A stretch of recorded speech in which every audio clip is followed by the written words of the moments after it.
ये कहानी दुनिया के सबसे डरावने द्वीप की है। इसमें कई अजीब चीजें हैं जो लोगों को मॉन्स्टर में बदल सकती हैं। प्राचीन काल में भगवान ने नर्क के द्वार से बाहर निकलने से रोकने के लिए कई मूर्तियां बनाई थीं। उनमें से केवल 46 ही वास्तविक हैं, पर कोई नहीं जानता कि वे आखिर कहाँ हैं। आज 1000 साल बाद लोग इन मूर्तियों को भूल गए हैं। कुछ लोग इसे काल्पनिक कहानी मानते हैं, जबकि अन्य इसे सच मानते हैं। जो इसे सच मानते हैं उनका कहना है कि एक फोटोग्राफर था जो एक कपल के साथ उनकी शादी की फोटो शूट करने के लिए पहाड़ पर चढ़ रहा था। एक्सप्लोर करते समय उन्हें ठोकर लग जाती है और वह एक मूर्ति को छू लेते हैं, जिसके बाद उनकी आंखें लाल हो जाती हैं, उनके शरीर से सींग निकल आते हैं और वे बहुत ही खतरनाक हो जाते हैं। वह कपल फोटोग्राफर पर हमला कर देता है, पर उन्हें एक वैन नाम के मॉन्स्टर ने वहां आकर हराया, जो राक्षस को हराने के लिए अपने शक्तिशाली खंजर का उपयोग करता है। दो स्पेनिश पुजारी चर्च के स्मारकों पर खून के धब्बे देखते हैं। इसी बीच उस चर्च में जोहान नाम का व्यक्ति आता है। वह एक औरत पर भूत प्रेत भगाने का काम करता है। वह मॉन्स्टर के उकसावे को रोकने के लिए हेडफोन पहनता है। फिर वह खून के धब्बे दिखाते हैं। उन पुजारियों में से एक बताते हैं कि बहुत समय पहले दुनिया को बुरी शक्ति से एक गंभीर खतरे का सामना करना पड़ा था। स्मारक पर जो औरत है वह मानवता की एकमात्र आशा थी। इस अंधेरे के खिलाफ उसकी रक्षा करना उसकी नियति थी।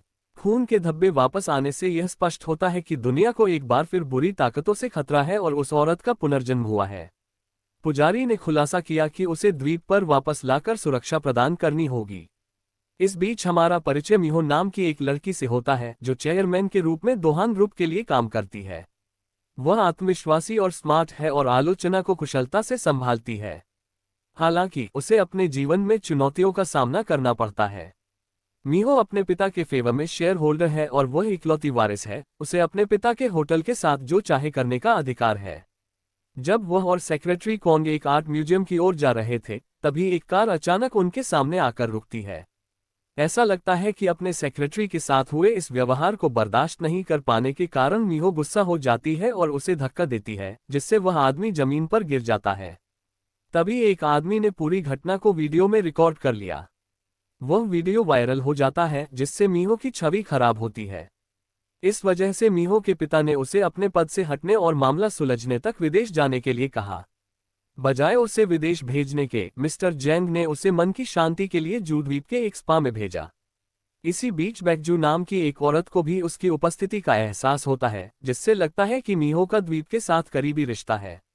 जब वे पार्किंग में अपनी कार ढूंढ रही थी, तभी उसने शादी के कपड़े पहने हुए एक मॉन्स्टर को देखा। मीहो भागते हुए एक ट्रक के अंदर घुस जाती है। इससे पहले कि वे समझ पाती कि उसके साथ क्या हो रहा है, वह मॉन्स्टर ट्रक के अंदर अपना हाथ डाल देती है।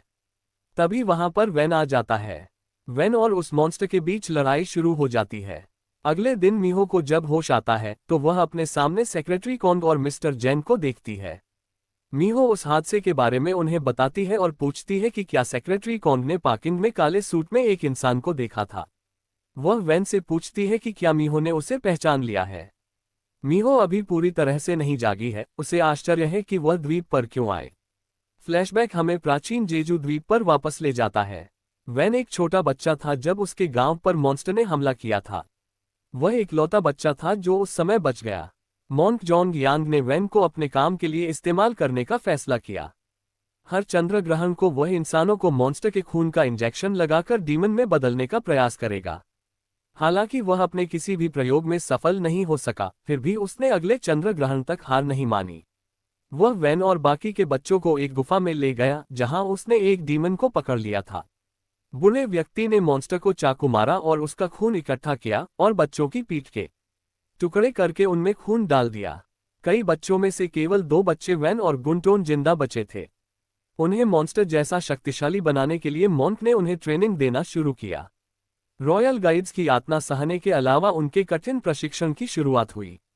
उन्हें बड़े चट्टानों को खींचने और कठिन प्रशिक्षण से गुजरना पड़ा। जॉन नाम की एक लड़की ने वैन को देखा। उनका टॉर्चर देखकर और उन्हें मॉन्स्टर बनने के लिए मजबूर किए जाने पर जॉन्ग ने उन लड़कों को बचाने का फैसला किया। वह जेल में घुस गई और उसने लड़कों की जंजीरों को खोलना शुरू कर दिया। अचानक वैन के अंदर मॉन्स्टर ने प्रवेश कर लिया। जॉन्ग ने उन्हें जेल से भागने में मदद की। तीनों जंगल की ओर भाग गए। जब लीडर को उनके भागने का पता चला तो उन्होंने अपने रॉयल गार्ड्स को उनके पीछे भेजा। इस सफर के बीच में जॉन नीचे गिर गई। उसकी वहां पर घाव लगा था जिस कारण वो तीनों पकड़े गए। वेन और गार्ड्स ने उन्हें बांध दिया और वापस ले गए। अब हमें प्रेजेंट सीन दिखाया जाता है, जहां पर विला के रास्ते में जो स्कूल है, मीहो उस स्कूल में जाती है। एक आर्टिकल से पता चलता है कि उसकी आंटी मीहो के पोजीशन पे आ गई है। तभी उसे अपने दूसरे सेक्रेटरी द्वारा कुछ तस्वीरें मिलती हैं। मीहो नाराज होती है क्योंकि उसने सेक्रेटरी को हमेशा फैमिली मेंबर की तरह माना था। उसका सेक्रेटरी हमेशा से ही मीहो के खिलाफ था। मीहो वहां से विला की ओर जाती है। तभी वे देखती है कि मिस्टर कॉन पे एक डेमन ने हमला कर दिया। सड़क के बीचों बीच डेमन उसका गला पकड़ लेता है। तभी वेन वहां पहुंच जाता है। वो बहुत ही तेजी से डेमन की ओर बढ़ता है और उस डेमन का हाथ काट देता है। जैसे ही वो डेमन मीहो पर हमला करने वाला होता है तभी वेन बीच में आ जाता है। वेन और डेमन में लड़ाई शुरू हो जाती है। कोई उस पर यकीन नहीं करता। अगले दिन विला में एक लड़का आता है। मिस्टर जेंग उसका स्वागत करते हैं। वो लड़का और कोई नहीं बल्कि XIST जोहान होता है।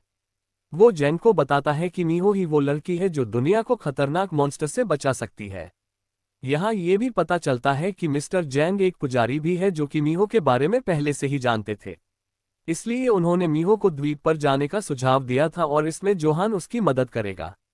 इस द्वीप पर एक व्यक्ति इसी तरह खंजर का उपयोग करके अपनी हथेली को काटता है और अपना हाथ एक मूर्ति के ऊपर रखता है जिससे एक बुरी आत्मा आती है।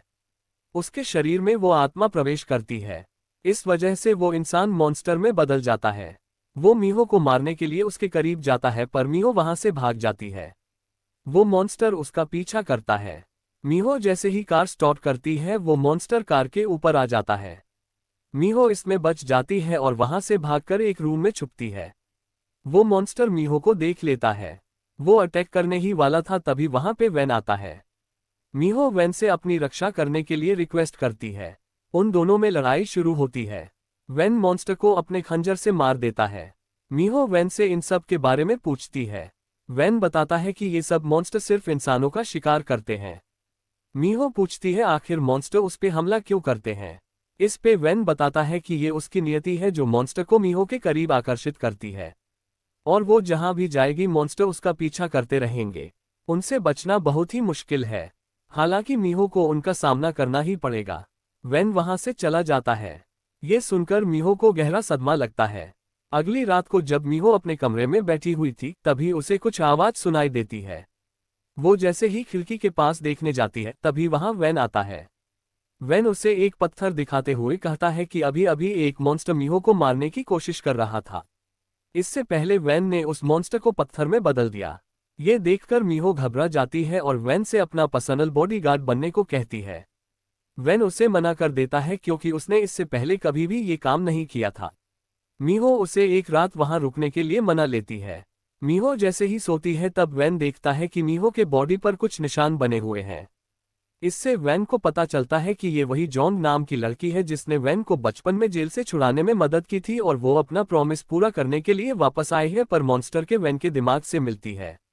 वेन मीहो के साथ स्कूल जाने को निकलता है पर उसे गाड़ी चलाने नहीं आती, इस वजह से मीहो गाड़ी चलाती है।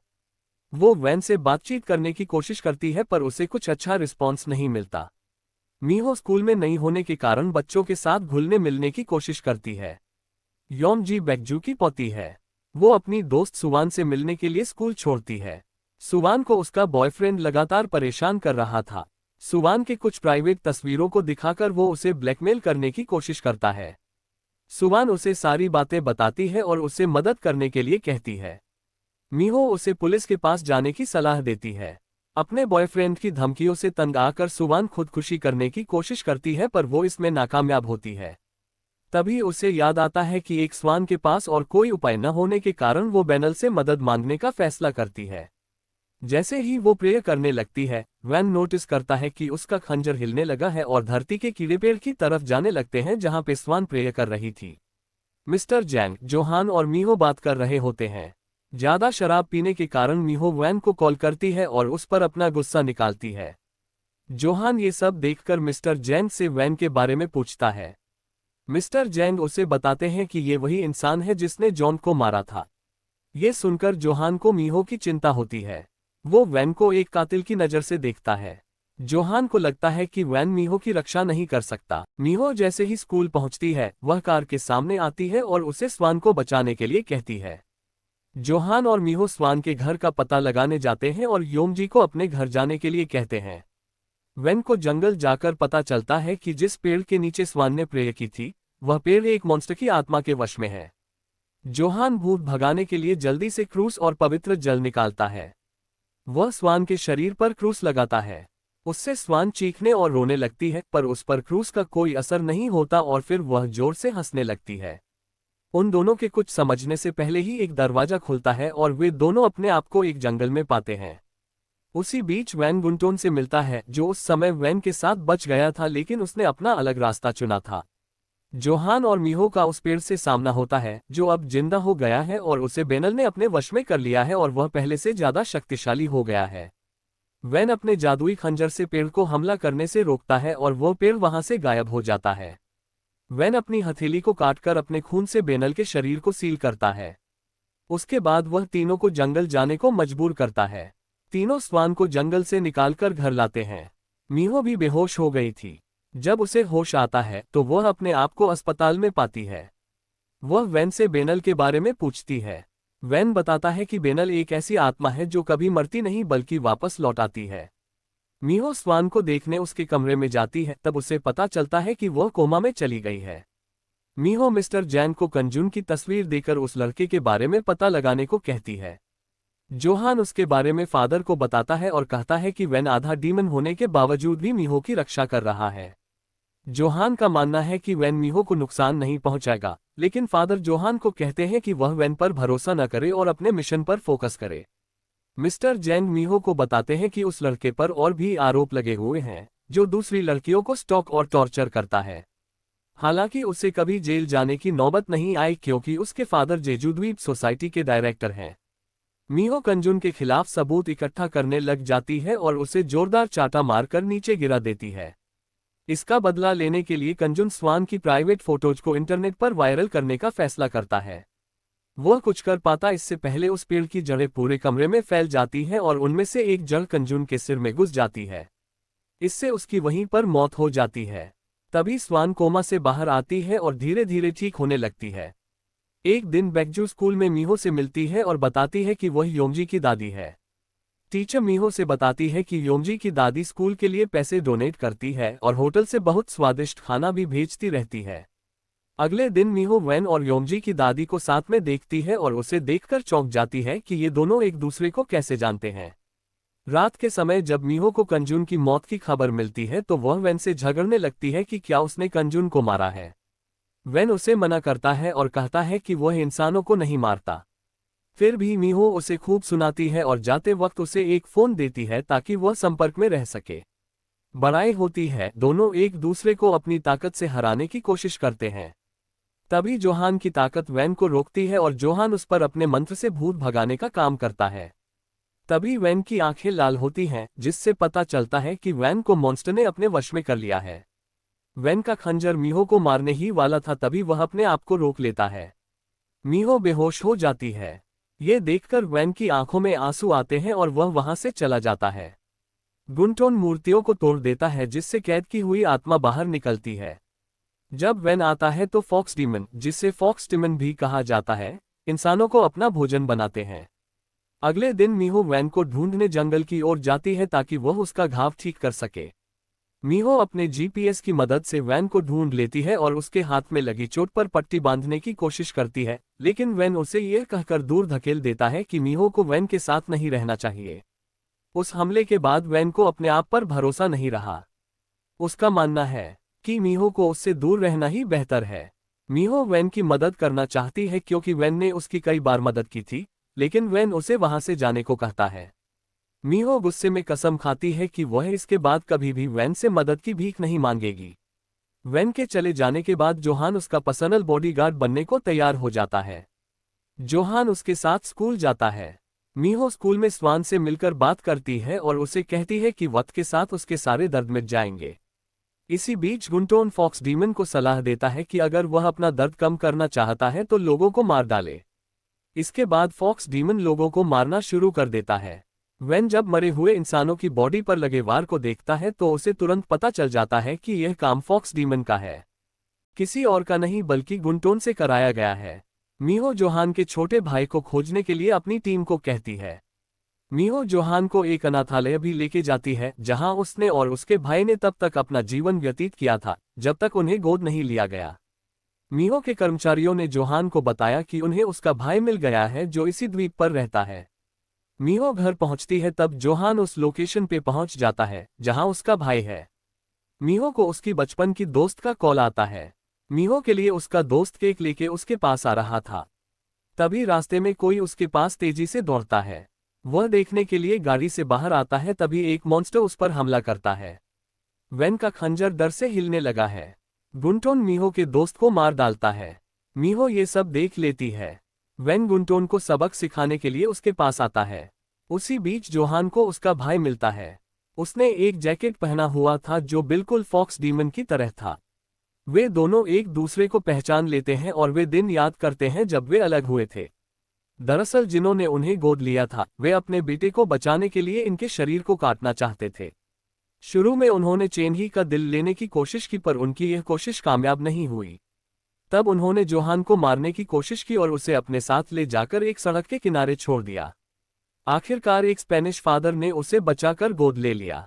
दोनों भाइयों ने एक दूसरे को गले लगाया और एक दूसरे को कभी न छोड़ने की कसम खाई। इससे स्पष्ट हो जाता है कि जितना वैन अपनी मानवीय शक्ति को बनाए रखने की कोशिश करेगा उतना ही थका हुआ और कमजोर हो जाएगा और जितना ही वह मीहो की रक्षा करेगा उतना ही कमजोर हो जाएगा। गुंटोन को लगता है कि वैन ने मीहो को मारकर हमेशा के लिए अपना दर्द खत्म कर देना चाहिए। इसी बीच जोहान चेनही को विला में लेकर आता है और उसे मीहो से मिलवाता है। जब जोहान सो रहा होता है तब चेनही एक फॉक्स मॉन्स्टर में बदल जाता है और मीहो पर हमला करता है। इस लड़ाई में वैन चेनही को अपने काबू में कर लेता है और उसे विला से बाहर निकाल देता है। शोर की वजह से जोहान जाग जाता है। वैन उसे मारने ही वाला होता है तभी वहां पर जोहान आ जाता है और उसे ऐसा करने से रोकता है। लेकिन वैन मीहो की जान को खतरे में डाल देता है और उसे धमकी देता है कि वह उसके साथ शामिल हो जाए या मौत का सामना करे। इस बीच मीहो नहा के बाहर आती है और पहाड़ी की चोटी पर जाती है और वहां पर वैन को देखती है। वैन उसे बताता है कि वह जॉन नाम की लड़की का पुनर्जन्म है और यही कारण है कि मॉन्स्टर उसकी तरफ आकर्षित होते हैं। जॉन कई सालों से रह रही थी और उसे प्राचीन किताबों में पाए जाने वाले कहानियों के बारे में पता था। वह बैगजू की मदद लेने का फैसला करती है। बैगजू उसे एक ऐसे इंसान के बारे में बताती है जो टूटी हुई पुरानी चीजों की मरम्मत करता है। चेन उसे जवाब देता है कि उसे इस बारे में कुछ याद नहीं है, जबकि जोहान उसे कहता है कि उसे चेन को मार देना चाहिए। वह अपने भाई को इंसान के रूप में बदलने की कोशिश करने का फैसला करता है। इसके लिए जोहान चेन पर अपनी शक्तियों का इस्तेमाल करता है ताकि वह मॉन्स्टर और इंसानी रूप में शांति से रह सके। पर वैन मदद करने से इनकार कर देता है। जोहान मीहो के पास जाता है और अपने भाई को बचाने में उसकी मदद की भीख मांगता है। मीहो सोचने लगती है कि क्या वह उसकी मदद कर पाएगी। तभी वहां पर वैन पहुंच जाता है। उन दोनों के बीच लड़ाई शुरू हो जाती है। वह थोड़ी देर के लिए वैन पर हावी हो जाता है, फिर उसकी नज़र वापस मीहो पर पड़ती है। जैसे ही वह मीहो पर हमला करने वाला होता है तभी जोहान पीछे से अपने भाई के बचाव में आता है। एक फ्लैशबैक हमें 9 साल पीछे ले जाता है जब गुंटोन को एक सफ़ेद कपड़े पहने हुए इंसान ने जगाया था क्योंकि गुंटोन लंबे समय से सो रहा था। हम एक और फ्लैशबैक देखते हैं जहां पर वैन और गुंटोन जब छोटे थे उन्हें कठोर प्रशिक्षण दिया जा रहा था। उनकी मुठभेड़ एक प्राचीन मॉन्स्टर से होती है जो उन्हें चुनौती देता है। गुंटोन ने हार नहीं मानी और एक बार फिर कोशिश करने का फैसला किया। इस बार वह हथियार पर नियंत्रण हासिल करने में सफल हो गया और यहां से उनका कठोर प्रशिक्षण चालू हो गया। इसी बीच जॉन ने भी अपना प्रशिक्षण जारी रखा ताकि वह एक दिन ऐसे मॉन्स्टर को हमेशा के लिए खत्म कर सके। वैन और गुंटोन के साथ कोई भी इंसानों जैसा व्यवहार नहीं करता था। जॉन मॉन्क के रूप में उनका मार्गदर्शन करता रहा, परंतु उन दोनों ने कठिनाइयों के बावजूद अपनी ताकत और संकल्प को मजबूत बनाए रखा। उनका दर्द मायने नहीं रखता। मोन्क को ये पता नहीं चला कि जॉन ने उन दोनों को जेल से भागने में मदद की। जेल से भागने में वे कामयाब रहे, लेकिन इसी बीच चोट लगने के कारण जॉन नीचे गिर जाती है। गुंटोन ने जॉन को वहीं पर छोड़ने का फैसला किया, लेकिन वैन को ये बर्दाश्त नहीं हुआ। वह उसे वापस मठ में ले आया और उसके बाद वे दोनों मठ से भागने में कामयाब नहीं हो सके। जैसे ही वे बच्चे बड़े हो गए, उन्होंने खंजर से मॉन्स्टर को मारना शुरू कर दिया। वैन बुरी शक्तियों को खत्म करने लगा। दूसरी ओर गुंटोन के इरादे कुछ और ही थे। जैसे कि जॉन्ग ने प्रॉमिस किया था कि वह उन बच्चों को जेल से आज़ाद करेगी, वह उन दोनों के पास पहुंचती है। पूर्णिमा की रात में जॉन्ग ने अपना काम शुरू कर दिया। इसी बीच मोन्क ने वैन और गुंटोन को बुलाया और कहा कि वह उनके शरीर और आत्मा को शुद्ध करने के लिए एक यज्ञ करेगा। वे दोनों अंदर चले जाते हैं, तभी मोन्क ने बाहर से दरवाजा बंद कर दिया और उसे एक पिंजरे में बदल दिया। इस दुनिया से इंसानी खून के सब भी निशान मिटाने के लिए उनके चारों ओर आग लगा दी। मोन्क ने उन्हें झूठ कहा कि जॉन्ग को इसके बारे में पहले से पता था। गुंटोन को ये देखकर इंसानों पर और ज्यादा गुस्सा आ गया। दोनों ने पिंजरे को तोड़ने की कोशिश की, लेकिन उनकी कोशिश नाकामयाब हुई। अचानक दोनों मॉन्स्टर में बदल गए और उन्होंने अपने आप को कैद से मुक्त कर दिया। अब वे पूरी तरह मॉन्स्टर बन गए थे। वैन और गुंटोन ने लोगों को अपना शिकार बनाना शुरू कर दिया। गुंटोन ने मोन्क को मारकर अपना बदला लिया, जबकि वैन अभी भी झिझक रहा था। मोन्क ने वैन को खंजर से मारने की कोशिश की, पर वैन ने वो खंजर अपने शरीर से निकाल दिया और उस मोन्क को खत्म कर दिया। जॉन को पता चला कि वैन और गुंटोन मॉन्स्टर में बदल गए हैं। वैन जॉन से जाकर पूछता है कि उसने उन्हें धोखा क्यों दिया। उसी वक्त वहां गुंटोन जॉन पर हमला करने पहुंच जाता है। वैन और गुंटोन में लड़ाई शुरू होती है। तभी उसमें से तेज रोशनी बाहर निकली, जिसकी वजह से सारे मॉन्स्टर मर गए। गुंटोन भी जमीन के अंदर दफन हो जाता है। बेगजू ने कई सालों के बाद मारे गए मॉन्स्टर्स को मूर्तियों में बदल दिया। एक दिन पहाड़ चढ़ते हुए एक आदमी मीहो से मिलता है। मीहो वैन के खंजर को उठाने की कोशिश करती है, पर वह नहीं उठा पाती। मीहो के दोस्त के जाने के बाद मीहो खुद को दोषी ठहराते हुए फिर से जॉन बनने के लिए बेगजू से मदद मांगने जाती है। बेगजू बताती है कि जॉन बनने के लिए उसे अपनी पुरानी यादों को जागृत करना होगा। मीहो जानती है कि वह लोगों की मदद करने के लिए कुछ भी कर सकती है। बेगजू उसे एक आईना दिखाती है, तभी उसे अपने पिछले जन्म की मौत के बारे में याद आता है। उसके सीने में तेज दर्द होने लगता है। बेगजू ने उसे पहले ही बता दिया था कि यह सफर बहुत कठिन होगा। तीनों होटल पहुंचते हैं, जहां बेगजू मीहो को प्राचीन काल के कपड़े देती है। मीहो को उन कपड़ों में देखकर वैन को पुरानी बातें याद आती हैं। बेगजू वैन से मीहो को दूरी बनाने के लिए कहती है। मीहो अपनी ट्रेनिंग शुरू करती है। वैन उसे दूर से ही देखता रहता है। आगे मीहो वैन से जॉन के बारे में और जानकारी मांगती है। अगले दिन जब वे खाना खा रहे होते हैं, तभी उन्हें एक बुरी शक्ति का एहसास होता है, जो कि गुंटोन के वहां होने का संकेत देता है। तभी मीहो के शरीर से एक रोशनी निकलती है और उसके चारों ओर सुरक्षा कवच बनाती है। गुंटोन जंगल की ओर भाग जाता है। जोहान उसका पीछा करते करते उसके पीछे चला जाता है। तभी वैन देखता है कि मीहो अपनी शक्ति का इस्तेमाल करके ऊपर हवा में तैर रही है।